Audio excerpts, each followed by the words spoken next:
അൽഫാം കഴിച്ച് മടുത്തവർക്ക് ട്രെൻഡിങ് ആകാൻ പോകുന്ന പുതിയൊരു ഐറ്റത്തെക്കുറിച്ചാണ് ഇന്നത്തെ വീഡിയോ. ഒരേ സമയം 30 പേർക്ക് ഒരുമിച്ചിരുന്ന് കഴിക്കാൻ പറ്റുന്ന രീതിയിലാണ് അവർ സീറ്റിംഗ് അറേഞ്ച്മെൻ്റൊക്കെ ചെയ്തിട്ടുള്ളത്. കയറി ചെന്നപ്പോൾ തന്നെ അവരുടെ സ്പെഷ്യൽ ഐറ്റം കണ്ടു, ചിക്കൻ മന്ദാഗിനി. അതെന്നെ ഓർഡർ കൊടുത്ത് കുറച്ച് നേരം വെയിറ്റ് ചെയ്തപ്പോൾ സാധനം കൈ കിട്ടി. മന്ദാഗിനിയുടെ ഏറ്റവും പ്രത്യേകത എന്ന് പറഞ്ഞാൽ അതിൻ്റെ മസാല തന്നെയാണ്. എരിവും പുളിവും അത്യാവശ്യം നല്ല ടേസ്റ്റുള്ളൊരു സാധനം തന്നെയായിരുന്നു. തവയിൽ കുക്ക് ചെയ്യണതുകൊണ്ട് തന്നെ നമുക്ക് ആ ചിക്കൻ്റെ ഫ്ലേവർ നന്നായിട്ട് അറിയാൻ പറ്റും. മന്ദാഗിനി ചിക്കൻ്റെ കൂടെ ഏറ്റവും കൂടുതൽ കഴിക്കാൻ പക്ക കോംബോ ആയിട്ടുള്ള അവരുടെ ബിസ്വാരി റൈസാണ്. പക്ഷെ അന്ന് പോയപ്പോൾ എനിക്ക് കിട്ടിയില്ല. ചിക്കൻ്റെ ഒരു പീസും മസാലയും കൂട്ടിയിട്ട് റൈസിലും കൂട്ടിയൊന്ന് കഴിച്ചു നോക്കി, അടിപൊളി. ആ ചിക്കനും റൈസും കോംബോ ഭയങ്കര രസമുണ്ടായിരുന്നു. പിന്നെ അവരുടെ മയോണൈസും ചട്നിയും കൂട്ടിയിട്ടൊന്ന് കഴിച്ചു നോക്കി. ശരിക്കും പറഞ്ഞാൽ മയോണൈസും ചട്നിയുടെ ആവശ്യം തന്നെ ഇല്ല ഇതിന്.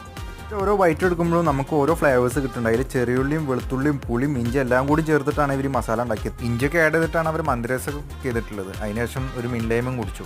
നമ്മുടെ ഇന്നത്തെ ലൊക്കേഷൻ വരുന്നത് ചെർപ്പുളശ്ശേരി നെല്ലയുടെ ഇടയ്ക്കുള്ള ഭാരത് പെട്രോളത്തിൻ്റെ നേരെ ഓപ്പോസിറ്റ്